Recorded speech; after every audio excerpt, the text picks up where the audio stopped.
पिछले जन्म में मैंने अपनी गर्लफ्रेंड के साथ एक छोटे खरगोश का टैटू बनवाया था, लेकिन किसे पता था कि प्रलय आने के बाद टैटू ही शक्तियां जागृत करने का जरिया बन जाएगा। मेरी गर्लफ्रेंड स्पिरिट रैबिट में बदल गई और मुझे हर जगह छिपाकर बचाती रही, जबकि मेरे पास कोई टैटू नहीं था, इसलिए मैं एक भी शक्ति जागृत नहीं करवाया। मैं सिर्फ बेबस होकर देखता रहा कि वह अकेले ही भयानक दानवों से लड़ रही है। आखिरकार मुझे बचाने के लिए उसने अपनी जान दे दी। पछतावे और दर्द के साथ जब मैंने दोबारा आंखें खोली तो पाया कि मैं प्रलय आने से ठीक एक दिन पहले पुनर्जन्म ले चुका हूँ। इस बार मैंने अपनी सारी संपत्ति बेच दी और सीधे टैटू शॉप पहुंच गया। मैंने कसम खाई कि इस बार मैं फूड चेन के सबसे ऊपरी स्तर पर खड़ा रहूंगा। मेरी छाती पर पांगू द्वारा आकाश और धरती को अलग करने वाला टैटू बनेगा। पीठ पर 9 ड्रैगनों द्वारा ताबूत खींचने वाला टैटू, बाएं पैर पर डोंगहुआंग दाई और दाएं पैर पर महान वानर राजा कैतियान द शेंग। 8 मास्टरों के हाथ से टैटू मशीनें गिर पड़ी और वे मुझे ऐसे देखने लगे जैसे मैं कोई पागल हूँ। लड़के, क्या तुझे अपनी जान प्यारी नहीं है? पांगू का टैटू ही पहले से फॉरबिडन डेस्टिनी माना जाता है और तू ऊपर से 9 ड्रैगनों वाला टैटू भी बनवाना चाहता है। वह कोई साधारण मिथिकल टोटम नहीं, बल्कि करोड़ों जीवों का विनाश करने वाला फॉरबिडन टैटू है। मैं ठंडे स्वर में हंस पड़ा। अगर 1 मिलियन कम है तो मैं 10 मिलियन दूंगा। मुझे चाहिए कि आप खुद सुई चलाएं और बाकी लोग आपकी मदद करें। 7 दिनों के अंदर यह काम पूरा होना चाहिए। मास्टर का चेहरा बदल गया। 7 दिन? तुम पागल हो गए हो। इतने बड़े टैटू को 7 दिनों में पूरा करना नामुमकिन है। मैंने अपनी जेब से एक सूची निकाली और मेज पर फेंक दी। Military grade recovery gel, bionic repair patch, imported painkiller और एंटी इन्फेक्शन मेडिसिन, सब कुछ मैं पहले ही तैयार कर चुका हूँ। आप सिर्फ टैटू बनाइए, जान की जिम्मेदारी मेरी। मास्टर मुझे घूरता रहा। पूरे 30 सेकंड तक वहाँ सन्नाटा छाया रहा। आखिरकार वह झुका टैटू मशीन उठाता है और भारी आवाज में कहता है, ठीक है, मैंने पूरी जिंदगी देवताओं के टैटू बनाए हैं,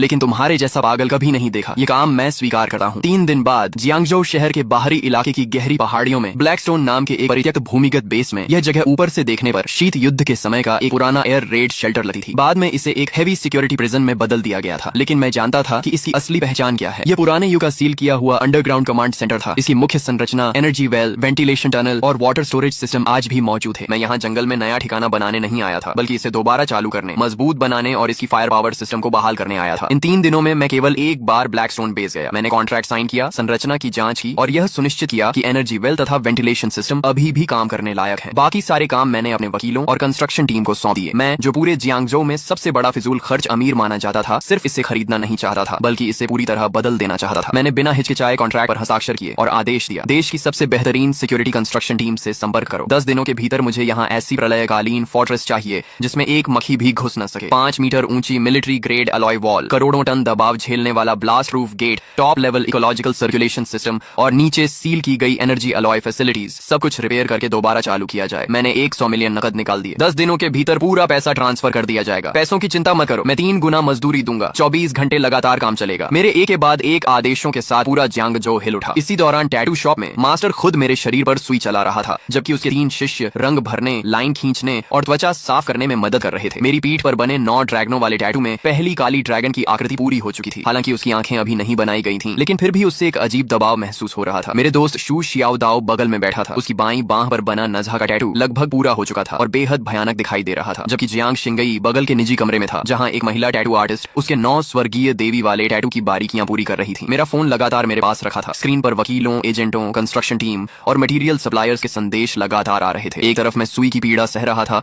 और दूसरी तरफ अपनी सारी संपत्ति बेचकर पहाड़ों के बीच उस परित्यक्त जेल को खरीदने में लगा हुआ था। तभी मैंने एक लाइव स्ट्रीमिंग ऐप खोला और शहर की ट्रेंडिंग लिस्ट में पहले नंबर पर चल रहे लाइव रूम में प्रवेश किया। वहां कोई और नहीं बल्कि मेरा कट्टर दुश्मन जियांगजो के सबसे अमीर आदमी का बेटा शू रुई था। लाइव स्ट्रीम में शू रुई शहर के बीचों बीच बनी अपनी आलीशान हवेली में बैठा था। वह हाथ में रेड वाइन का गिलास घुमा रहा था और हंसते हंसते लोटपोट हो रहा था। किनली को आखिर क्या हो गया है? क्या उसे कोई बड़ा झटका लग गया है? वह जाकर पूरे शरीर पर गैंगस्टर जैसे टैटू बनवा रहा है। सच कहूं तो यह देखकर हंसी नहीं रुक रही। कैमरा हिलने के दौरान झाओ यूचिंग की कमर के पास एक नया लाल फूल जैसा टैटू दिखाई दिया, जो खून की तरह चमकीला और रहस्यमयी लग रहा था। मैंने उस पर एक नजर डाली और मेरी आंखें हल्की ठंडी हो गईं। Blood flower tattoo. पिछले जन्म में झाओ यूचिंग के पास यह टैटू नहीं था। लगता है इस बार शू रुई को खुश करने के लिए उसने काफी मेहनत की थी। शू रुई उत्साह से कैमरे की तरफ देखकर बोला, दोस्तों, कौन समझेगा मेरी बात? किनली ने न सिर्फ उस पहाड़ी इलाके के टूटे फूटे बंकर पर पैसा बर्बाद किया, बल्कि सुना है कि उसने 100 मिलियन से भी ज्यादा खर्च करके अलग अलग सुपरमार्केट से सुअर का मांस और चावल खरीदकर जमा कर लिया है। लगता है वह सच में उस बंकर में पूरी जिंदगी बिताने वाला है। यह सुनते ही लाइव स्ट्रीम की टिप्पणियां फट पड़ी। धत तेरे की, गरीबी ने मेरी कल्पना शक्ति को सीमित कर दिया। क्या सारे अमीर लोगों की मानसिक स्थिति इतनी एडवांस होती है? जियांग शिनई तो हमारी देवी है, वह भी उसके साथ बंकर में रहने चली गई। पुष्टि हो गई, यह आदमी पूरी तरह मानसिक रूप से असामान्य है। इसे सीधे मेंटल हॉस्पिटल भेज देना चाहिए। इंटरनेट पर फैलते मजाक और दानों को देखकर शू शियाओ दाओ गुस्से से कांपने लगा। भाई लिए वह हरामखोर शू रुई। लेकिन मैं सुई के मेरी त्वचा में चुभने की पीड़ा महसूस करते हुए स्क्रीन पर शू रुई का घमंडी चेहरा देखता रहा। मेरी आंखों में कोई गुस्सा नहीं था, सिर्फ शांति थी। अभी जितना ऊंचा कूद रहा है, बाद में उतना ही बुरी तरह रोएगा। शियाओ दाओ, सप्लाई ट्रकों पर नजर बनाए रखो। हमारे प्रलयकालीन किले में कोई भी गलती नहीं होनी चाहिए। मेरे पुनर्जन्म को पूरे 7 दिन बीत चुके थे। इन 7 दिनों में मैं लगभग इस भूमिगत कमरे से बाहर नहीं निकला। मास्टर गुइफू और उसके 3 शिष्य बारी बारी से काम करते रहे। दिन में लाइनें बंधी, रात में रंग भरे जाते और देर रात टैटू की मरम्मत और सुधार होता। मेरी त्वचा को बचाने के लिए मैंने ब्लैक मार्केट से मिलिट्री ग्रेड रिकवरी जेल और बायोनिक रिपेयर पैच भी मंगवाए थे। हर बार जब कोई हिस्सा पूरा होता उसे तुरंत रिकवरी जेल से सील कर दिया जाता, नहीं तो इतनी तीव्र प्रक्रिया में मेरी त्वचा बहुत पहले ही जवाब दे चुकी होती। 7वें दिन की देर रात सबसे अंदर वाले कमरे में टैटू मशीन की आवाज आखिरकार रुक गई। शू शियाओदाओ के हाथ पर बने नज्हा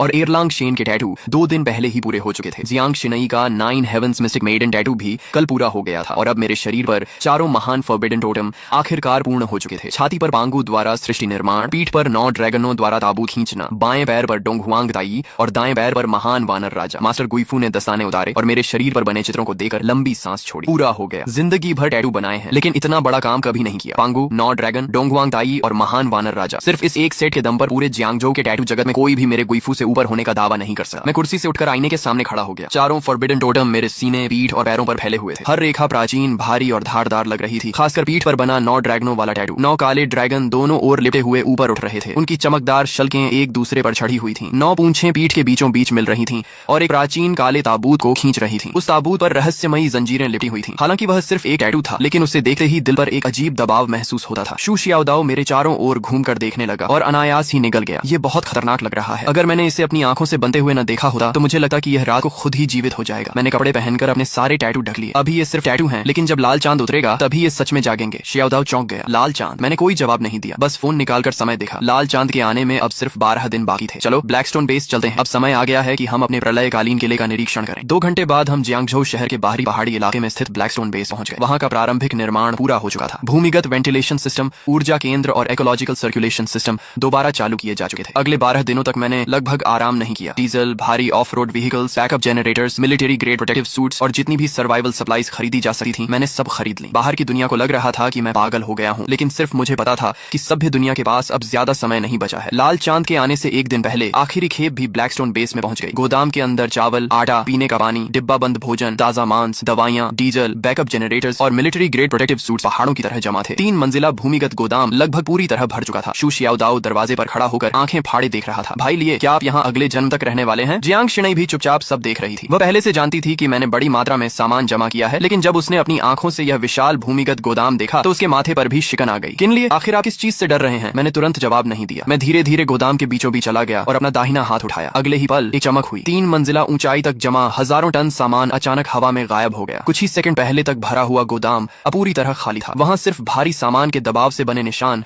और हवा में बची डीजल तथा अनाज की गंध रह गई थी। शू शियाओदाओ वहीं जम गया। पहले उसने पलकें झकाईं, फिर आंखें मल लीं और आखिर में दौड़कर गोदाम के बीच पहुंच गया। खाली जमीन के चारों ओर 3 चक्कर लगाने के बाद वह अचानक मेरी तरफ मुड़ा। उसकी आवाज तक बदल गई थी। धत तेरे की, सामान कहाँ गया? इतना बड़ा गोदाम भरा हुआ था। मैंने बस एक बार आंख बंद करके खोली और हजारों टन सामान गायब हो गया। यह कोई जादू है क्या? जियांग शिनई की प्रतिक्रिया शियाओदाओ जितनी नाटकीय नहीं थी, लेकिन उसकी हमेशा शांत रहने वाली आंखों में भी साफ झटका दिखाई दे रहा था। वह धीरे धीरे मेरे सामने आकर खड़ी हो गई। भाई लिए, आखिर ये सब क्या है? मैं कुछ देर चुप रहा। अब सच छिपाने का कोई मतलब नहीं था। लाल चांद के आने में 24 घंटे से भी कम समय बचा था। उन्हें सच्चाई जाननी ही थी। मैंने धीरे से कहा, यह एक पॉकेट स्पेस है। इसका संबंध मेरे शरीर में हुए कुछ विशेष बदलावों से है। पुनर्जन्म की बात मैंने अभी पूरी तरह नहीं बताई। भरोसे की कमी नहीं थी, लेकिन अभी बहुत ज्यादा सच बताना उनके मानसिक दबाव को बढ़ा देता। मैंने आगे कहा, तुम्हें सिर्फ इतना जानना है कि यह स्पेस बड़ी मात्रा में सामान स्टोर कर सकता है। इसके अंदर समय लगभग रुक जाता है। खाना खराब नहीं होगा, दवाइयां एक्सपायर नहीं होंगी, डीजल, हथियार और कीमती धातुएं भी लंबे समय तक सुरक्षित रह सकती हैं। शू शियाओदाओ का मुंह खुला का खुला रह गया। तो आपने इतना सारा सामान गोदाम में रखने के लिए नहीं खरीदा था, बल्कि अपने साथ लेकर चलने के लिए खरीदा था। भाई लिए, आखिर आप हमसे क्या छिपा रहे हैं? मैंने गहरी सांस ली और धीरे से कहा, कल रात जब लाल चांद आसमान में उतरेगा तब तुम सब कुछ जान जाओगे। कल रात ठीक 12 बजे आसमान का चांद खून की तरह लाल हो जाएगा। उसके तुरंत बाद धरती की गहराइयों से काला धुंध निकलेगा और पूरी दुनिया को ढक लेगा। सभी जानवर और पौधे पागलों की तरह म्यूटेट हो जाएंगे और इंसानों को खाने वाले राक्षस बन जाएंगे। पौधे जीवित लोगों को निगल जाएंगे। शहर कुछ ही घंटों में अपना सारा ऑर्डर खो देंगे और मानव सभ्यता एक ही रात में ढह जाएगी। गोदाम के अंदर मौत जैसी खामोशी छा गई। शू शियाओदाओ के होंठ हिले, लेकिन इस बार उसने कोई मजाक नहीं किया, क्योंकि अभी कुछ मिनट पहले ही उसने अपनी आंखों से हजारों टन सामान को हवा में गायब होते देखा था। उस दृश्य ने उसकी पूरी समझ और तर्क को तोड़ दिया था। जियांग शिनई ने भी कोई विरोध नहीं किया। वह सिर्फ मेरी आंखों में देखती रही और धीरे से बोली, सबूत? मैंने शांत स्वर में जवाब दिया, जो तुमने अभी देखा वह उन्हीं सबूतों में से एक है और दूसरा सबूत तुम्हारे शरीर पर बने टैटू हैं। जियांग शिनई ने अनायास अपने शरीर पर बने टैटू की तरफ देखा। मैं आगे बोला, लाल चांद की ऊर्जा इंसानों के शरीर पर बने टैटू को सक्रिय कर देगी। वे साधारण टैटू नहीं रहेंगे, बल्कि असली टोटम एवेटार बन जाएंगे। सामान्य टैटू सिर्फ सबसे साधारण फिजिकल एनहांसमेंट देंगे। भयानक पशुओं के टैटू बीस्ट ट्रांसफॉर्मेशन की शक्ति देंगे, जबकि मिथिकल टोटम असली एवेटार जागृत करेंगे। जितना अधिक प्राचीन और पूर्ण टोटम होगा, उसकी डेस्टिनी उतनी ही शक्तिशाली होगी और जागृत होने होने के बाद उसकी ताकत उतनी ही भयानक होगी। शू शियाओदाओ अचानक समझ गया, तो आपने मुझे नजहा और एयरलांग शेन के टैटू इसलिए बनवाए ताकि मैं जीवित रह सकूं। मैंने सिर हिलाया। तुम्हारे नजहा और एयरलांग शेन दोनों टॉप लेवल मिथिकल टोटम है। अगर तुम लाल चांद की अवेकनिंग को सहन कर गए तो अधिकांश अवेकनर्स से कहीं ज्यादा शक्तिशाली बन जाओगे। फिर मैंने जियांग शिनई की तरफ देखा। शिनई, तुम्हारा 9 heavens mystic maiden totem attack, defence, purification और बैटलफील्ड कमांड जैसी कई हाई लेवल एबिलिटीज देता है। भविष्य में मेंटल करोजन, पॉइजन, पोल्यूशन और स्पिरिचुअल इरोजन जैसी शक्तियां बढ़ती जाएंगी। उस समय तुम्हारा टोटम बेहद महत्वपूर्ण होगा। जियांग शिनई ने गहरी सांस ली। अब उसके चेहरे से अविश्वास धीरे धीरे गायब हो रहा था और उसकी जगह तनाव ले रहा था। तो तुमने अपनी सारी संपत्ति बेची, ब्लैकस्टोन बेस खरीदा, इतने सारे रिसोर्सेज जमा किए और हमें टैटू बनवाए। ये सब कोई अचानक लिया गया फैसला नहीं था। तुम्हें पहले से पता था कि कुछ बड़ा होने वाला है। मैंने कोई जवाब नहीं दिया, लेकिन मेरी चुप्पी ही सबसे बड़ा उत्तर थी। तभी शू शियाओदाओ का चेहरा अचानक बदल गया। रुको भाई, लिए तो मेरे माता पिता का क्या? वे अभी भी शहर के दक्षिणी इलाके में अपनी रिपेयर शॉपर हैं। मैंने तुरंत कहा, घबराओ मत, मैंने पहले ही लोगों को उन्हें लेने भेज दिया है। शू शियाओदाओ स्तब्ध रह गया। क्या कहा? मैंने फोन स्क्रीन उसकी तरफ घुमा दी। उस पर सिक्योरिटी कॉन्वॉय का रियल टाइम वीडियो चल रहा था। एक काली आर्मर्ड बिजनेस व्हीकल पुराने दक्षिणी इलाके की सड़क पर खड़ी थी। दरवाजा खुला और 2 ब्लैक कॉम्बैट यूनिफॉर्म पहने हुए सुरक्षाकर्मी एक मध्यम आयु के दंपति को अंदर बैठा रहे थे। आदमी की लंबाई साधारण थी, उसकी त्वचा धूप में जली हुई थी और उसके हाथों पर वर्षों तक गाड़ियों की मरम्मत करने के कारण तेल और ग्रीस के निशान जमे हुए थे। उन्हें देखते ही शू शियाओदाओ की आंखें लाल हो गईं। मैंने धीरे से कहा, मैंने ब्लैकस्टोन बेस के मेंटेनेंस और लॉजिस्टिक स्टाफ की जरूरत का बहाना बनाकर पहले ही अंकल और आंटी से संपर्क कर लिया था। उन्हें प्रलय के बारे में कुछ नहीं पता। वे सिर्फ इतना जानते हैं कि मैं उन्हें कुछ दिनों के लिए ऊंची सैलरी पर काम पर रख रहा हूँ। कन्वॉय 20 मिनट में यहाँ पहुंच जाएगी। शू शियाओदाओ के होंठ कांपे, लेकिन काफी देर तक उसके मुंह से कोई शब्द नहीं निकला। पिछले जन्म में लाल चांद के आने के बाद वह अपनी जान जोखिम में डालकर शहर के दक्षिणी इलाके में अपने माता पिता को बचाने गया था, लेकिन तब तक पूरा इलाका म्यूटेटेड रैट्स के झुंड से भर चुका था। उसे सिर्फ अपने पिता की टूटी हुई रिंच और अपनी माँ का पुराना एप्रन मिला था, जिसे वह कभी फेंकना नहीं चाहती थी। उसके बाद शू शियाओदाओ एक पागल आदमी की तरह हर दिन लड़ता और मारता रहा, जब तक कि आखिरकार वह एक बीस नेस्ट में मारा नहीं गया। लेकिन इस जन्म में मैं उसे दोबारा वह दर्द नहीं झेलने दूंगा। मैंने उसके कंधे पर हाथ रखा। चिंता मत करो, इस बार अंकल और आंटी की सुरक्षा की जिम्मेदारी मेरी है। शू शियाओदाओ ने सिर झुका लिया। उसके कंधे हल्के हल्के कांप रहे थे। काफी देर बाद उसने सिर उठाया। उसकी आंखें पूरी तरह लाल थीं। भाई लिए धन्यवाद। मैं बस हल्का सा मुस्कुरा दिया। जियांग शिनई ये सब चुपचाप देखती रही। कुछ देर बाद उसने धीमी आवाज में पूछा, तो मेरे पिता का क्या? मैंने शांत स्वर में जवाब दिया, जियांग अंकल अभी पूरी तरह सुरक्षित हैं। तुम जानती हो कि तुम्हारे पिता जियांग चेंगयुआन ड्रैगन नेशन के शीर्ष एनर्जी रिसर्च एकेडमिशियन हैं। आधा महीना पहले ही उन्हें सेना द्वारा राजधानी के अंडरग्राउंड बेस में ले जाया गया था, जहां वे highest level energy core project पर काम कर रहे हैं। वह जगह इस समय पूरे ड्रैगन नेशन की सबसे सुरक्षित जगहों में से एक है। यह सुनकर जियांग शिनई ने राहत की सांस ली। फिर मैंने थोड़ी देर रुकर कहा, जहां तक तुम्हारी माँ की बात है, मेरी आवाज धीमी पड़ गई। जियांग शिनई की माँ का कई साल पहले बीमारी के कारण निधन हो चुका था। यह हमेशा उसके दिल का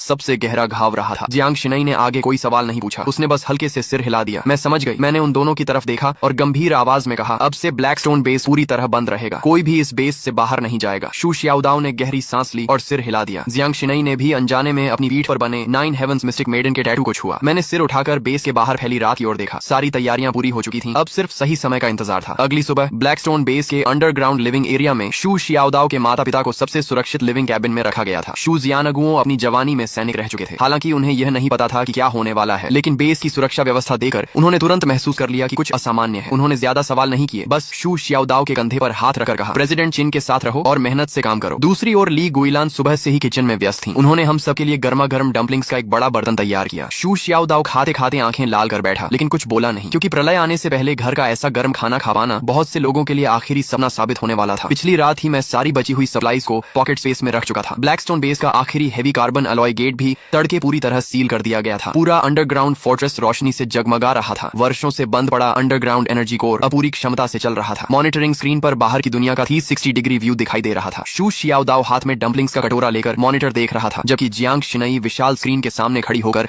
बाहरी डिफेंस सिस्टम की जांच कर रही थी। उसके शरीर पर बना 9 हेवंस मिस्टिक मेडन का टैटू पूरी तरह ठीक हो चुका था। उसकी ठंडी और शांत आभा में अब एक तेज धार जैसी शक्ति जुड़ गई थी। उसी समय मेरे फोन पर ट्रेंडिंग न्यूज का नोटिफिकेशन आया। शू रुई ने फिर से लाइव स्ट्रीम शुरू कर दी थी। स्क्रीन पर वह अब भी शहर के बीचों बीच बने अपने आलीशान विला में एक भव्य पार्टी कर रहा था। क्रिस्टल शैंडलियर्स, शैंपेन टावर, संगीत, सुंदर लड़कियां और अमीर घरानों के युवक युवतियां पूरे माहौल को अत्यंत शानदार बना रहे थे। मैंने समय देखा। लाल चांद के आने में अब 1 घंटे से भी कम समय बचा था। शू रुई ने झाओ यूचिंग को अपनी बाहों में लेकर कैमरे की तरफ देखा और हंसते हुए बोला, दोस्तों देखा आपने, वह पागल के लिए अब तक शायद किसी पहाड़ी बंकर में छिप चुका होगा। उसने अपनी संपत्ति बेच दी, टनों मांस और चावल खरीद लिए और जियांग शिनई को भी टैटू बनवाने ले गया। क्या उसे सच में लगा है कि दुनिया खत्म होने वाली है? झाओ यूचिंग उसके सीने से लगकर हंस पड़ी। यंग मास्टर चू, सच कहूं तो मैं भी देखना चाहती हूं कि कल किनली अपनी बेइज्जती कैसे संभालेगा। शू रुई ने हाथ में पकड़ा वाइन ग्लास हिलाया और भी जोर से हंस पड़ा। अगर आज रात कुछ नहीं हुआ तो कल मैं खुद लोगों को लेकर उस पहाड़ी बंकर में जाऊंगा, उसका पूरा बंकर तोड़ दूंगा और फिर उसे अपने हाथों से मेंटल हॉस्पिटल भेजूंगा। लाइव स्ट्रीम में लाखों लोग हंस रहे थे। पूरा चैट रूम मजाक और तानों से भरा हुआ था, लेकिन ब्लैकस्टोन बेस के अंदर सिर्फ एनर्जी कोर की गूंज सुनाई दे रही थी। मैंने अपनी घड़ी की ओर देखा। 23:49 लाल चांद के आने में सिर्फ 10 सेकंड बाकी थे। बाहर की दुनिया अब भी जश्न मना रही थी, जबकि हमारे बेस के भीतर सन्नाटा पसरा हुआ था। 10, 9, 8। मैंने धीरे से हाथ में पकड़ा कांटा और चम्मच नीचे रख दिया। 3, 2, 1। जैसे ही काउंटडाउन समाप्त हुआ, पूरी पृथ्वी के भीतर से आती हुई एक प्राचीन और भयावह गूंज सुनाई दी। वो पूरा ग्रह जोर से कांप उठा। लाइव स्ट्रीम में अभी तक हंस रहा शूरुई अचानक चुप हो गया, क्योंकि उसकी विला की विशाल खिड़की के बाहर दिखाई देने वाला चमकता हुआ चांद एक पल में रक्त जैसा लाल हो चुका था। वह किसी विशाल खून से भरी आंख की तरह आसमान में लटक गया था, मानो पूरी मानवता को घूर रहा हो। इसके तुरंत बाद धरती के नीचे से घना काला धुआं निकलने लगा और कुछ ही क्षणों में पूरे जियांगजो शहर को ढक लिया। तेरे की यह क्या है? चांद सच में लाल हो गया। लाइव स्ट्रीम में शूरुई की चीख गूंज उठी। उसके हाथ का वाइन ग्लास जमीन पर गिरकर टूट गया, लेकिन उसे इसका एहसास तक नहीं हुआ। तभी स्क्रीन पर जाओ यूचिंग की गोद में बैठा प्योरब्रेड पूडल अचानक एक भयानक गर्जना करने लगा। लाखों दर्शकों की आंखों के सामने उसका शरीर गुब्बारे की तरह फूलने लगा। उसके शरीर पर काले बाल उग आए, आंखें लाल हो गईं और मुंह में रेजर जैसी नुकीली दांत निकल आए। अगले ही पल वह म्यूटेटेड पूडल झाओ यूचिंग पर झपटा। उसके पंजों ने झाओ यूचिंग के कंधे को चीर दिया और उसे जमीन पर पटक दिया। कैमरा बुरी तरह हिलने लगा। चीखें पूरे लाइव स्ट्रीम में गूंज उठी। यंग मास्टर शू, मुझे बचाइए। झाओ यूचिंग का चेहरा डर से सफेद पड़ चुका था। उसने मदद के लिए शूरुई की तरफ हाथ बढ़ाया, लेकिन शूरुई पहले ही भय से कांप रहा था। दूर रहो, मेरे पास मत आओ। वह घबराकर पीछे हटा और यहाँ तक कि उसने झाओ यूचिंग का हाथ भी लात मारकर दूर कर दिया। फिर वह सीढ़ियों की ओर भाग गया। झाओ यूचिंग जमीन पर गिरी हुई थी। उसके कपड़े खून से लाल हो रहे थे और उसका पूरा शरीर कांप रहा था, लेकिन उसे जवाब में सिर्फ शूरुई की भागती हुई पीठ दिखाई दी। म्यूटेटेड पूडल फिर से उसकी तरफ बढ़ने लगा। उसकी रक्तिम आंखें उसी पर टिकी हुई थीं। लाइव स्ट्रीम की टिप्पणियां पागलों की तरह चल रही थीं। कोई उसे बचाओ। शूरुई खुद भाग गया। अभी तक तो प्यार की बातें कर रहा था, सब खत्म हो गया। झाओ यूचिंग की आंखों में बची हुई उम्मीद धीरे धीरे खत्म हो गई। उसकी जगह गहरा क्रोध और नफरत भर गई। उसी क्षण उसकी कमर पर बना blood red spider lily tattoo चमक उठा। लाल प्रकाश की लहरें उसके शरीर से निकलने लगी। एक एक करके लाल फूलों की पंखुड़ियां हवा में प्रकट होने लगी। उसके पीछे रक्त रंग के फूलों का विशाल समुद्र उभर आया। पूरा दृश्य सुंदर भी था और भयावह भी। उसने ठंडी आवाज में कहा, तुम भी मुझे छोड़कर चले गए? सीढ़ियों तक पहुंच चुका शूरुई ये सुनकर रुक गया। वह पलटा और अगले ही क्षण उसका चेहरा सफेद पड़ गया। झाओ यूचिंग के नीचे असंख्य स्पाइडर लिलीज खिल चुकी थीं। वे जीवित प्राणियों की तरह हिल रही थीं। फूलों की बेलें आगे बढ़ीं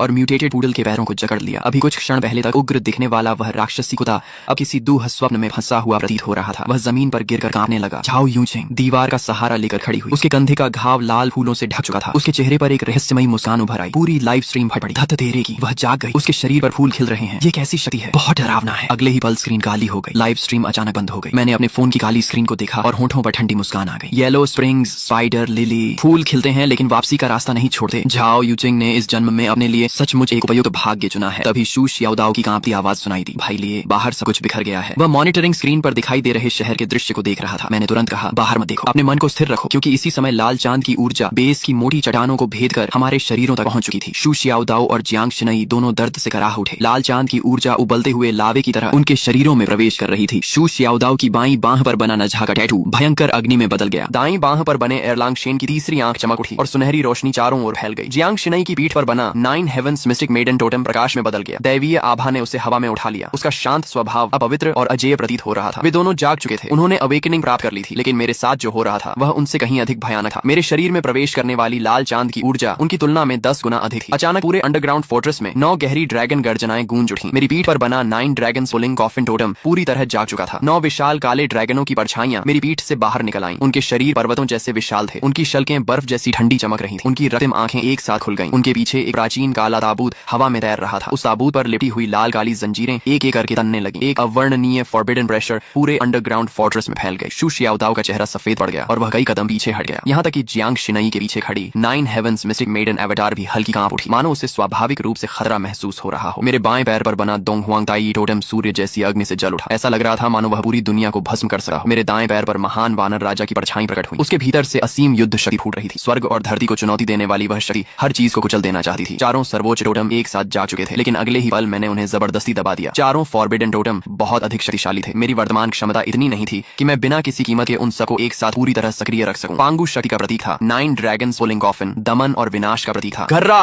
म्यूटेटेड बोर किंग ने एक भयानक दहाड़ लगाई और चारों पैरों से पूरी ताकत के साथ मेरी ओर दौड़ पड़ा। उसका विशाल शरीर किसी हैवी टैंक की तरह जमीन को रौंदता हुआ मेरी तरफ आ रहा था। भाई लिए सावधान, ये लेवल 1 पीक बीस्ट किंग है। शू शियाओदाओ अनायास मेरी मदद के लिए आगे बढ़ने लगा। पीछे हटो, मैंने ठंडी आवाज में सिर्फ 2 शब्द कहे। मैं अपनी जगह से टस से मस नहीं हुआ। न मैं पीछे हटा और न ही बचने की कोशिश की। ठीक उसी क्षण जब बोर किंग के भाले जैसे नुकीले दांत मेरी छाती को भेदने वाले थे, मैंने हरकत की। कोई जटिल टेक्निक नहीं, कोई शानदार चाल नहीं। मैंने बस अपना दाहिना हाथ उठाया और मुट्ठी बांध ली। पांगु की शक्ति, मैंने मन ही मन कहा। मेरी छाती पर बना पांगु टोटेम अचानक गहरे सुनहरे प्रकाश से चमक उठा। एक धुंधली प्राचीन दैत्याकार आकृति मेरी मुट्ठी पर इकट्ठी होने लगी। अगले ही पल मैंने मुक्का चलाया। धड़ाम! कई टन वजनी म्यूटेटेड बोर किंग चीखने तक का मौका नहीं पा सका। उसका विशाल शरीर कीचड़ की तरह जमीन पर गिर पड़ा। एक ही मुक्के में लेवल 1 पीक बीस्ट किंग का इंस्टेंट किल। उसी समय मेरी बीट से 9 गहरी ड्रैगन गर्जनाएं सुनाई दी। 9 ड्रैगन पुलिंग कॉफिन की विशाल छाया मेरे पीछे प्रकट हो गई। 9 काले ड्रैगनों ने धीरे धीरे अपनी रक्तम आंखें खोली और उस प्राचीन काले ताबूत को खींचते हुए आकाश में मंडराने लगे। 9 ड्रैगन सप्रेशन, मेरी आवाज गूंजी। गड़गड़ा। काले ताबूत की छाया हल्के से कांपी। अगले ही पल ऐसा दबाव फैला मानो नरक की सबसे गहरी खाई से कोई शक्ति निकल आई हो। पूरा जंगल उस भयावह दबाव में डूब गया। आसपास मौजूद निम्न स्तर के म्यूटेटेड बीस्ट्स डर के मारे जमीन पर गिर पड़े। जियांग शिनई मेरे पीछे खड़ी थी। उसकी शांत आंखों में भी आश्चर्य की झलक साफ दिखाई दे रही थी। मैंने कोई स्पष्टीकरण नहीं दिया। मैं सीधे मरे हुए म्यूटेटेड बोरकिंग के पास गया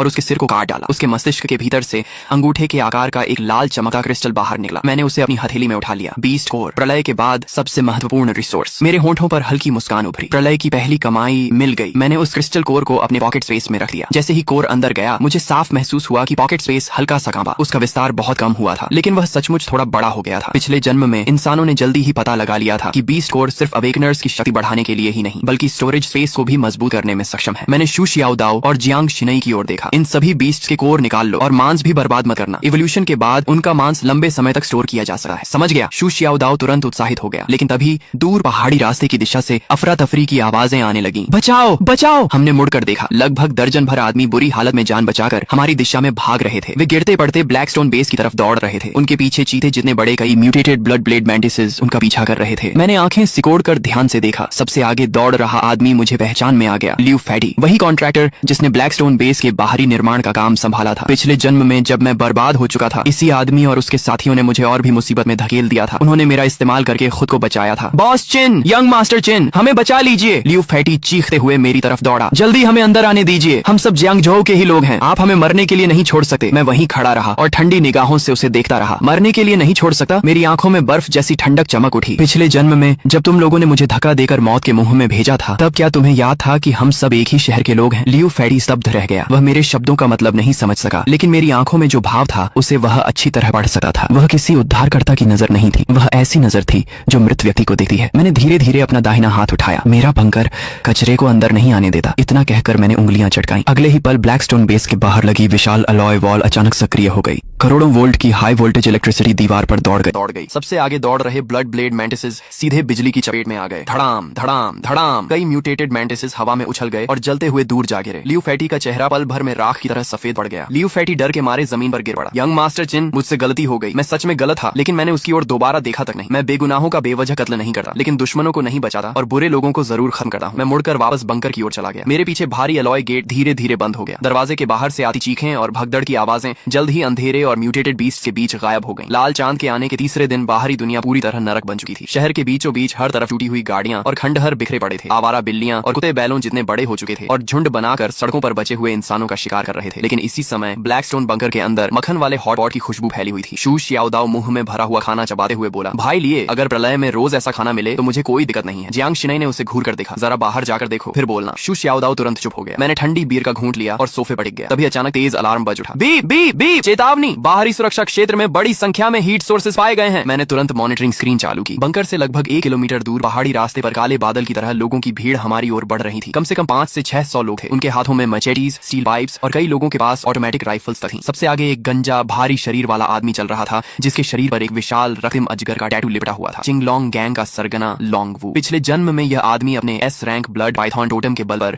शुरुआती प्रलय काल में अत्याचार करता फिरता था। मुझे उम्मीद नहीं थी कि इस जन्म में वह सीधे मेरे बंकर पर नजर डाल देगा। स्क्रीन पर लोंगवू अपना विशाल चाकू कंधे पर रखे चिल्ला रहा था, अंदर छिपे कायरों, मुझे पता है कि तुमने कई जन्मों जितना राशन जमा कर रखा है। अभी दरवाजा खोलो, सारा सामान और औरतें हमें सौंप दो। अगर मेरा मूड अच्छा हुआ तो तुम्हें जिंदा छोड़ दूंगा, नहीं तो आज मैं इस पूरे बंकर को उड़ा दूंगा। शू शियाओ दाओ गुस्से से खड़ा हो गया। ये हरामखोर जियांग शिनई तक पर नजर डाल रहे हैं, लेकिन मैं मुस्कुरा दिया। घबराओ मत, करोड़ों खर्च करके जो डिफेंस सिस्टम लगाया है उसे काम करने का मौका तो मिलना चाहिए। बाहर लोंगवू काफी देर तक इंतजार करता रहा। जब कोई जवाब नहीं मिला तो वह गुस्से से चिल्लाया, चेहरा दिखाने की भी हिम्मत नहीं है? रॉकेट लॉन्चर तैयार करो, इस दरवाजे को उड़ा दो। 3 रॉकेट मिसाइल्स आग की लकीर बनाते हुए बंकर के गेट से टकराई। धड़ाम धड़ाम धड़ाम! विस्फोटों की आवाज रात के आसमान में गूंज उठी। चिंगलोंग गैंग के लोग खुशी से चिल्लाने लगे, उड़ गया होगा। क्या प्रलय खिला? हमारे बॉस लोंग के सामने सब कबाड़ है। लेकिन जैसे ही धुआं छंटा, सबकी मुस्कान जम गई। चांदी जैसे रंग का विशाल एलॉय गेट अब भी वहीं खड़ा था। उसकी सतह पर एक खरोंच तक नहीं आई थी। लोंगवू का चेहरा बदसूरत हो गया। फिर से हमला करो। तभी दीवार के ऊपर लगे मेटल पैनल्स धीरे धीरे खुलने लगे। कड़क कड़क कड़क! छिपे हुए कंपार्टमेंट से 12 6 barrel Gatling heavy machine guns बाहर निकल आईं। उनके काले मुंह सीधे भीड़ बढ़ गए। मॉनिटरिंग रूम में बैठा मैं हाथ में वाइन ग्लास लिए शांत स्वर में बोला, एक बार चेतावनी दो। अगले ही पल बाहरी ब्रॉडकास्ट सिस्टम गूंज उठा, यह ब्लैकस्टोन बेस की निजी संपत्ति है, तुरंत यहाँ से चले जाओ, अन्यथा परिणामों के लिए स्वयं जिम्मेदार होंगे। निजी संपत्ति, लॉन्ग वू हंस पड़ा। भाड़ में गई निजी संपत्ति, सब लोग हमला करो। मैंने अपना वाइन ग्लास मेज पर रखा। फायर। अगले ही सेकंड 12 गेटलिंग गन्स एक साथ गरज उठी। तड़ तड़ तड़ तड़ तड़। आर्मर पियर्सिंग बुलेट्स का तूफान पहाड़ी रास्ते पर टूट पड़ा। चिंगलोंग गैंग के लोग दर्जनों की संख्या में गिरने लगे। सिर्फ 30 सेकंड में पूरा इलाका चीखों से भर गया। 200 से ज्यादा गुंडे जमीन पर तड़प रहे थे। बाकी बचे लोग डर के मारे पीछे भागने लगे। मैं मॉनिटरिंग रूम में बैठा रहा। मेरे चेहरे पर कोई भाव नहीं था। प्रलय में कुछ लोग बचाए जाने के लायक नहीं होते। Cease fire. मैंने फायर कंट्रोल बंद कर दिया। बाहर 500-600 लोगों की भीड़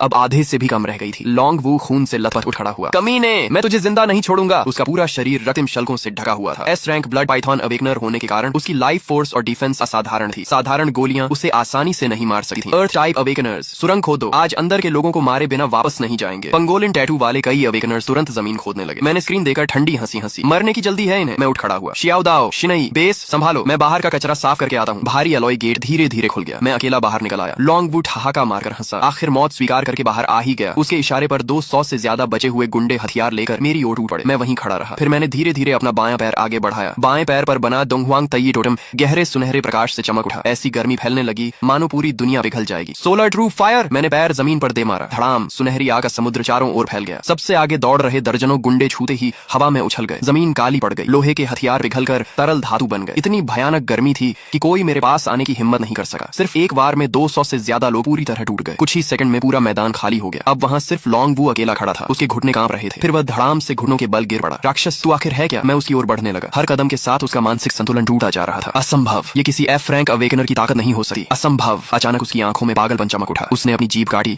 और खून की एक धार अपने ब्लड पाइथन टैटू पर उगल दी। अगले ही पल उसकी हड्डियां खींचने लगी। शरीर पर शल्क उगाए। उसका पूरा शरीर बदलने लगा। कुछ ही सेकंड में वह 20 मीटर से लंबा और पानी के टैंक जितना मोटा विशाल ब्लड पाइथन बन गया। S rank totem complete awakening. वह पागलों की तरह गरजा। मैं तुझे निगल जाऊंगा। विशाल अजगर ने मुंह खोला। उसका जबड़ा इतना बड़ा था कि एक आड़ तक निगल सकता था। वह सीधे मेरी ओर झपटा। उसके साथ आने वाली दुर्गंध भरी हवा से जमीन के पत्थर तक उड़ने लगे। मैं हंस पड़ा। सिर्फ बड़ा हो जाने से कोई ताकतवर नहीं बन जाता। मैंने अपना दायां पैर आगे बढ़ाया। Great sage equal to heaven, battle against the heavens. मेरे दाएं पैर पर बना सन वुकोंग टोटम विस्फोट की तरह चमक उठा। आसमान तक पहुंचती युद्ध ऊर्जा चारों ओर फैल गई। अगले ही पल मेरा शरीर सुनहरी रोशनी से ढक गया। मेरी नसों में बहता रक्त गरजते हुए ड्रैगन जैसा महसूस हो रहा था। मेरे पीछे एक विशाल युद्ध अवतार प्रकट हुआ। उसके शरीर पर पर्पल गोल्ड आर्मर थी और सिर पर फीनिक्स विंग क्राउन। जैसे ही उसकी सुनहरी आंखें खुली, ऐसा लगा मानो पूरे आकाश को ढकने वाला काला धुआं बीच से चीर दिया गया हो। ब्लड पाइथन मुझ पर टूट पड़ा, लेकिन मैं पीछे हटने के बजाय उसकी ओर दौड़ा। मेरा शरीर दो के गोले की तरह हवा में उछला। मैंने एक ही छलांग में उसके निचले जबड़े पर पैर रख दिया और उसके विशाल सिर को जबरदस्ती पीछे झुका दिया। ब्लड पाइथन दर्द से चीख उठा। उसका विशाल शरीर पागलों की तरह तड़पने लगा ताकि मुझे नीचे गिरा सके, लेकिन मैं उसके सिर पर ऐसे खड़ा था जैसे किसी पर्वत की चोटी पर खड़ा हूँ। वह मुझे हिला तक नहीं पाया। गुस्से में ब्लड पाइथन ने अपनी विशाल पूंछ घुमाई। उसके रास्ते में आने वाले पत्थर और पेड़ सब चकनाचूर हो गए। मैंने अपना दायां हाथ उठाया और मेरे पीछे खड़े सन वुकोंग एवाटार ने भी वही किया। शून्य में सुनहरी युद्ध अग्नि से जल्दी हुई एक विशाल स्टाफ बनने लगी। उसके ऊपर बने प्राचीन सिंबल्स एक एक करके चमकने लगे। वह बिल्कुल रूई जिंगू बैंग जैसी दिख रही थी। मैंने उस स्टाफ की छाया को मजबूती से पकड़ लिया। उसी क्षण एक भयानक युद्ध ऊर्जा मेरे पूरे शरीर में दौड़ गई। घुटनों पर गिर जा। मैंने स्टाफ को पूरी ताकत से घुमाया। धड़ाम। गोल्डन स्टाफ और ब्लड पाइथन की विशाल पूंछ टकरा गए। हवा फट गई। शॉकवेव तूफान की तरह पूरे जंगल में फैल गई। वह पूंछ जो आर्मर्ड व्हीकल तोड़ सकती थी, मेरे एक बार में चकनाचूर हो गई। उसके शल्क फट गए और पूरी पूंछ पीछे उछल गई। पहली बार ब्लड पाइथन की आंखों में डर दिखाई दिया। असंभव, मैं एस रैंक ब्लड पाइथन हूँ। तुम मुझे दबा कैसे सकते हो? मैं उसके सिर पर खड़ा उसे नीचे देख रहा था। क्योंकि तुम्हारा तथाकथित एस रैंक फॉरबिडन टोटम्स के सामने कुछ भी नहीं है। इतना कहकर मैंने दोनों हाथों से गोल्डन स्टाफ को पकड़ लिया और ऊपर उठा लिया। मेरे पीछे खड़ा सन वुकोंग अवतार अचानक बढ़ने लगा। 10 मीटर, 30 मीटर, 50 मीटर। अंत में वह आसमान छूती हुई विशाल सुनहरी बैटल फॉर्म में बदल गया। उसके पैरों के नीचे काला धुआं था और सिर के ऊपर लाल चांद। उसके हाथ की गोल्डन स्टाफ किसी स्वर्गीय स्तंभ जैसी लग रही थी। अगले ही पल उसने ब्लड पाइथन की कमजोर जगह पर पूरी ताकत से वार कर दिया। Battle heaven smash. धड़ाम। ऐसा लगा जैसे पूरा पहाड़ उछल गया हो। धरती फट गई। पत्थर आसमान में उड़ गए। ब्लड पाइथन का विशाल शरीर सीधे जमीन में धंस गया। उसके शल्क एक एक करके फटने लगे। भयानक बैटल एनर्जी उसकी हड्डियों में दौड़ गई और उसके शरीर की सारी लाइफ फोर्स को चकनाचूर कर दिया। ब्लड पाइथन की आंखें सिकुड़ गईं। उसका शरीर कुछ बार तड़पा और फिर हमेशा के लिए शांत हो गया। उस वार की बची हुई शक्ति ने पूरे पहाड़ पर फैले काले धुएं को भी दूर उड़ा दिया। मैंने गोल्डन स्टाफ की छाया वापस समेट ली और आराम से जमीन पर उतर गया। मेरे पीछे खड़ा सन वुकोंग अवतार धीरे धीरे गायब हो गया। सिर्फ मेरे दाएं पैर का टोटम हल्की सुनहरी चमक छोड़ रहा था। एस रैंक अवेकनर लॉन्ग वू एक ही वार में मारा गया। मैंने हाथ को चाकू की तरह इस्तेमाल करके ब्लड पाइथन का सिर काटा और उसके अंदर से गहरी लाल रोशनी छोड़ता हुआ 20 कोर निकाल लिया। बुरा नहीं है, एस रैंक टोटम से बना कोर किसी काम का तो है। मैंने उसे अपने पॉकेट स्पेस में रख लिया और वापस बंकर की ओर चल पड़ा। मेरे पीछे पड़े घायल और बचे हुए गुंडों में से किसी की भी हिम्मत नहीं हुई कि मेरी ओर नजर उठाकर देख सके। युद्ध खत्म होने के बाद मैंने सैकड़ों 20 कोर्स इकट्ठे किए। उनमें ज्यादातर लो लेवल कोर्स थे, लेकिन संख्या बहुत ज्यादा थी। जैसे जैसे उनकी ऊर्जा पॉकेट स्पेस में समाती गई, मैं साफ महसूस कर सकता था कि स्पेस लगातार बड़ा हो रहा है। मेरे शरीर की ओरिजिन पावर भी पहले से ज्यादा मजबूत होती जा रही थी। लेकिन सबसे बड़ी खुशी मुझे किसी और चीज से मिली। मेरी पीठ पर बना 9 dragon pulling coffin totem totem पहले से ज्यादा स्पष्ट हो गया था। उस प्राचीन काले ताबूत पर बंधी 9 स्टार चेन्स में से पहली चेन हल्की सी हिलने लगी थी। मैंने आंखें बंद की और टोटम से आती जानकारी को महसूस किया। 9 ड्रैगन पुलिंग कॉफिन सिर्फ सप्रेशन टाइप टोटम नहीं था, इसकी असली ताकत डिवावर करने में थी। बीस्ट कोर्स को डिवावर करना, दुश्मनों के टोटम फ्रैगमेंट्स को डिवावर करना और हर उस एनर्जी को डिवावर करना जिससे शक्ति में बदला जा सके। फिर वही शक्ति मुझे वापस मिलती थी और मेरे शरीर, ओरिजिन पावर और पॉकेट स्पेस को मजबूत बनाती थी। इस एबिलिटी का नाम था कॉफिन डिवावर। लेकिन पहली चेन अभी पूरी तरह नहीं खुली थी। इसे पूरी तरह सक्रिय करने के लिए मुझे और भी हाई लेवल बीस्ट कोर चाहिए था, कम से कम level 5 beast core. Level 5 core. मैंने आंखें खोली और मुस्कुरा दिया। पिछले जन्म में रेड मून के आने के कुछ समय बाद ईस्ट सी में एक लेवल 5 सी बीस्ट दिखाई दिया था। वह लगभग पूरे जियांगजो को नष्ट कर देता, लेकिन इस जन्म में उसका कोर मेरा होगा। मैं संतुष्ट होकर मुड़ा और वापस एयर रेड शेल्टर की ओर चल पड़ा। भारी दरवाजा धीरे धीरे बंद हो गया और बाहर की सारी किलिंग और केओस पूरी तरह कट गई। शू शाओदाओ उत्साह से मेरी ओर आया। उसकी आंखों में पागलपन जैसा जोश भरा था। ब्रदर लाई, आप तो हद से भी ज्यादा ओपी हैं। जियांग शिन्यी ने एम्पायर ग्रेड गरम तौलिया बढ़ाया। उसकी खूबसूरत आंखों में चमक थी। आपने बहुत मेहनत की है। हॉट पॉट अभी भी गर्म है। मैंने हाथ पहुंचे, वापस सोफे पर बैठा और वाग्यू बीफ का एक टुकड़ा उठा लिया। इसी समय क्योटो से 500 मीटर नीचे बने हाईएस्ट मिलिट्री कमांड सेंटर में माहौल बेहद भारी था। रिपोर्ट, ईस्टर्न वॉर जोन की 3rd डिफेंस लाइन टूट गई है। 3 लेवल 4 बीस्ट ने घेरा तोड़ दिया है। रिपोर्ट, सदर्न कोस्ट पर असामान्य सुनामी दिखाई दी है। शक है कि डीप सी जायंट बीस्ट किनारे पर पहुंच गया है। रिपोर्ट, लेवल 3 और उससे ऊपर के बीस्ट पर थर्मल वेपन्स का असर तेजी से घट रहा है। हमारी अवेकनर्स आर्मी को भारी नुकसान हुआ है। एक के बाद एक बुरी खबरें सभी के दिलों पर हथौड़े की तरह गिर रही थीं। विशाल इलेक्ट्रॉनिक सैंड टेबल के सामने खड़े कमांडर ने दर्द से आंखें बंद कर लीं। वह ड्रैगन नेशन की सेना के सुप्रीम कमांडर लॉन्ग शुआई थे। रेड मून आए केवल 3 दिन हुए थे, लेकिन मानवता जिस मॉडर्न सिविलाइजेशन पर गर्व करती थी उसका आधे से ज्यादा हिस्सा नष्ट हो चुका था। यहाँ तक कि सेना भी उन भयानक म्यूटेटेड जायंट बीस्ट के सामने कमजोर पड़ती जा रही थी। क्या सचमुच हमारा अंत होने वाला है? तभी इंटेलिजेंस मॉनिटरिंग ऑफिसर अचानक अपनी सीट से खड़ा हो गया। सुप्रीम कमांडर, जल्दी ये देखिए, हाई एल्टीट्यूड स्टेल्थ ड्रोन अभी अभी ये फुटेज भेजकर लौटा है। विशाल स्क्रीन पर तस्वीर तेजी से बड़ी की गई। वह टाइटेनियम एलॉय की दीवारों से घिरा एक माउंटेन फोर्ट्रेस था। फोर्ट्रेस के बाहर का जंगल आग और गोलियों के निशानों से बुरी तरह बर्बाद हो चुका था। जमीन पर चिंगलोंग गैंग के गुंडों द्वारा भागते समय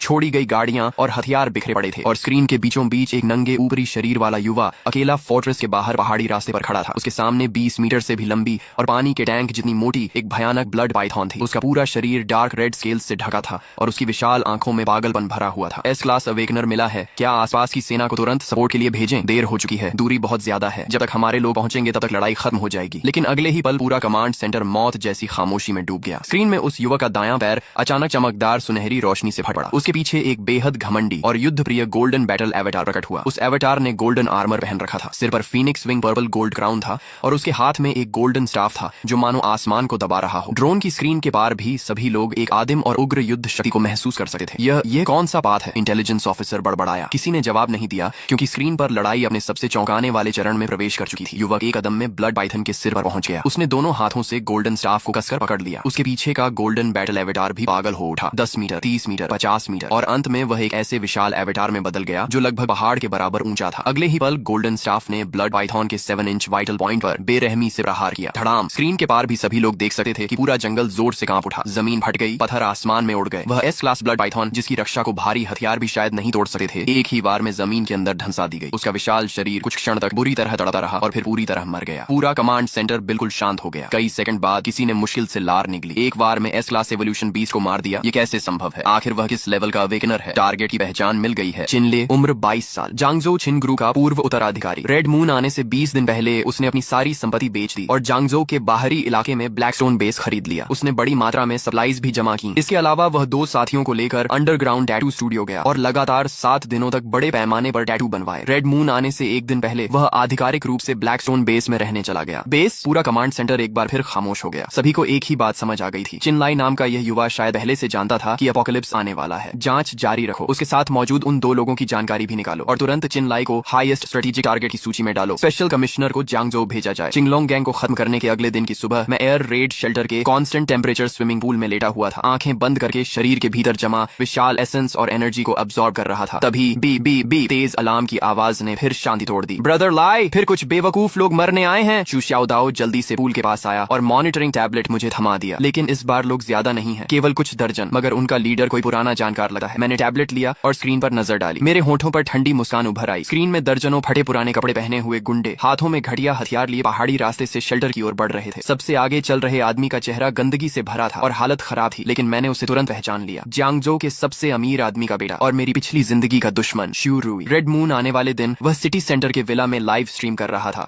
और म्यूटेटेड टाइजी डॉग को देखकर डर के मारे बुरी तरह घबरा गया था। मुझे उम्मीद नहीं थी कि वह अपनी पीठ पर मौजूद लेवल 1 3 हेडेड हेलहाउंड टैटू की ताकत से अपोकलिप्स के शुरुआती दौर में जिंदा बच जाएगा। पिछले कुछ दिनों में सिटी सेंटर पूरी तरह बीस टेरिटोरी बन चुका था। उसका माउंटेन विला भी नष्ट हो गया था। दर्जनों बॉडीगार्ड्स की जान गंवाकर वह किसी तरह भागता हुआ यहाँ तक पहुंचा था। उसे अच्छी तरह पता था कि पूरे जियांगजो में केवल एक जगह पूरी तरह सुरक्षित है, मेरा माउंटेन शेल्टर। इसलिए वह पागल कुत्ते की तरह यहाँ तक चला आया। चिनली, मुझे पता है कि तुम अंदर हो। शुरुई 50 मीटर दूर रुक गया और कैमरा की तरफ उंगली दिखाकर पागलों की तरह हंसने लगा। क्या तुम्हें लगता है कि इस कछुए के खोल में छिपकर सुरक्षित रह जाओगे? मैंने हेलहाउंड पावर जागृत कर ली है। अब मैं एक स्ट्रॉन्ग अवेकेंड हूँ। आज मैं तुम्हारा दरवाजा तोड़ दूंगा और तुम्हारी 5 क्लॉड गोल्डन ड्रैगन पावर छीन लूंगा। स्क्रीन में जोकर की तरह चिल्लाते शुरुई को देखकर मैं पूल से बाहर निकला और तौलिए से शरीर पहुंचने लगा। एक ए रैंक टोटम मिलते ही इतना घमंड, ब्रदर लाई, मैं जाकर इसे खत्म कर देता हूँ। नहीं, पिछली जिंदगी का हिसाब मैं खुद चुकाऊंगा। दरवाजा खोलो। क्लिक। भारी टाइटेनियम एलॉय गेट धीरे धीरे खुल गया। मैं अकेला शेल्टर से बाहर निकल आया। चिल्लाई, आखिर बाहर आ ही गया। बस इन कुछ बेकार लोगों को साथ लाया है और सोचता है कि मेरा सामान छीन लेगा। मैंने उसके पीछे खड़े डर से कांपते गुंडों की तरफ देखा और तिरस्कार से हंसा। तुम सबके लिए मैं अकेला ही काफी हूँ। शुरुई हंस पड़ा। चिनली, पहले देख तो सही कि मैं किसे साथ लाया हूँ। भीड़ धीरे धीरे अलग हुई। काले धुएं के बीच एक खूबसूरत महिला आगे बढ़ी। उसने खून से सनी लाल ड्रेस पहन रखी थी। उसकी त्वचा बेहद सफेद थी और चेहरा पहले की तरह सुंदर था, लेकिन उसकी आंखों में अब एक अजीब लाल चमक थी। उसकी कमर पर blood red spider lily tattoo खिल रहा था। उसके पीछे पारदर्शी लाल पंखुड़ियां तैर रही थी। हवा में फैली खुशबू इतनी अजीब थी कि लोगों की रीढ़ तक ठंडी हो रही थी। ज़ाओ युकिंग, वह मरी नहीं थी, सिर्फ जिंदा ही नहीं थी, बल्कि उसने एक शक्तिशाली टोटम भी जागृत कर लिया था, येलो स्प्रिंग स्पाइडर लिली। आसपास के गुंडे उसे देखते देखते सम्मोहित होने लगे। कुछ तो घुटनों पर गिर गए और उसकी ओर रेंगने लगे। ज़ाओ युकिंग ने धीरे से हाथ उठाया। एक ब्लड रेड फ्लावर वाइन उसकी उंगलियों से निकली और एक गुंडे की गर्दन पर लिपट गई। वह आदमी विरोध करने की बजाय मोहित होकर मुस्कुराने लगा। अगले ही पल उसका चेहरा तेजी से पीला पड़ गया। उसका शरीर सूखने लगा। उसकी छाती से एक स्पाइडर लिली धीरे धीरे खिल उठी। ज़ाओ युकिंग ने आनंद से आंखें बंद कर लीं और उसके चेहरे पर फिर से लालिमा लौट आई। चिनली, उम्मीद नहीं थी ना, मैंने भी अवेकनिंग कर ली है। शुरुई उसके पीछे खड़ा ठंडी मुस्कान के साथ बोला। चिनली, तुम खुद को बहुत महान समझते थे ना। ज़ाओ युकिंग अब ए रैंक मेंटल अवेकेंड है। उसकी स्पाइडर लिली फ्रेग्रेंस दर्जनों अवेकनर्स को कंट्रोल कर सकती है। मैं देखना चाहता हूँ कि अपनी कभी पसंद की हुई महिला के सामने तुम हमला कर भी पाओगे या नहीं। ज़ाओ युकिंग मुस्कुराई और धीरे धीरे मेरी ओर बढ़ी। उसके हर कदम के साथ जमीन पर ब्लड रेड स्पाइडर लिली खिल रही थी। हवा में खुशबू और गहरी होती जा रही थी। अचानक मेरे सामने की दुनिया बदल गई। मैं फिर पिछली जिंदगी में पहुंच गया। ब्लड मून आसमान में लटक रही थी। मैं खून से लथपथ खंडहरों में पड़ा था। 3 हेडेड हेलहाउंड मेरी ओर बढ़ रही थी। ज़ाओ युकिंग मेरे पास घुटनों के बल बैठी रो रही थी। चिनली, मुझसे गलती हो गई। पिछली जिंदगी में मुझे तुम्हें छोड़ना नहीं चाहिए था। मुझे शुरुई पर भरोसा नहीं करना चाहिए था। अगर मुझे एक और मौका मिले तो मैं हमेशा तुम्हारे साथ रहूंगी। उसने हाथ बढ़ाया और मेरा चेहरा छूने की कोशिश की। उसकी आवाज दर्द और पछतावे से भरी थी। चिनली, क्या तुम मुझे माफ कर सकते हो? मैं उसे शांत भाव से देखता रहा। अगले ही पल में हंस पड़ा। ज़ाओ युकिंग, तुम्हारा इल्यूजन बहुत नकली है। घुटनों पर बैठी ज़ाओ युकिंग का चेहरा बदल गया। मैंने एक कदम आगे बढ़ाया। धड़ाम! मेरी पीठ के पीछे 9 ड्रैगन कॉफिन एवेटार प्रकट हो गया। 9 काले ड्रैगन शैडोज ने एक साथ अपनी लाल आंखें खोल दी। वह प्राचीन ब्लैक कॉफिन मेरे पीछे हवा में तैरने लगा। कॉफिन पर बंधी ब्लड रेड चेन्स धीरे धीरे कांपने लगी। आसमान से एक विशाल फॉरबिडन प्रेशर उतरी। आसपास के खंडहर, ब्लड मून, ज़ाओ युकिंग और पूरा इल्यूजन शीशे की तरह टूट गया। रियलिटी वापस लौट आई। ज़ाओ युकिंग का चेहरा एकदम सफेद पड़ गया। वह लड़खड़ाकर पीछे हटी। उसके होंठों से खून की एक पतली धारा निकली। उसके पीछे स्पाइडर लिली एवेटार कांपने लगा और उसकी पंखुड़ियां झड़ने लगी। असंभव! वह अविश्वास से मुझे घूरने लगी। मेरी येलो स्प्रिंग फ्लावर फ्रेग्रेंस इंसान के दिल की सबसे गहरी इच्छा को बाहर निकाल सकती है। तुम पर इसका कोई असर कैसे नहीं हुआ? मैंने उसकी ओर ठंडे भाव से देखा। इच्छा? तुम खुद को मेरी इच्छा बनने के लायक समझती हो? ज़ाओ युकिंग का चेहरा पल भर में रंगहीन हो गया। यह शब्द किसी भी हमले से ज्यादा दर्दनाक थे। उसने होंठ काटे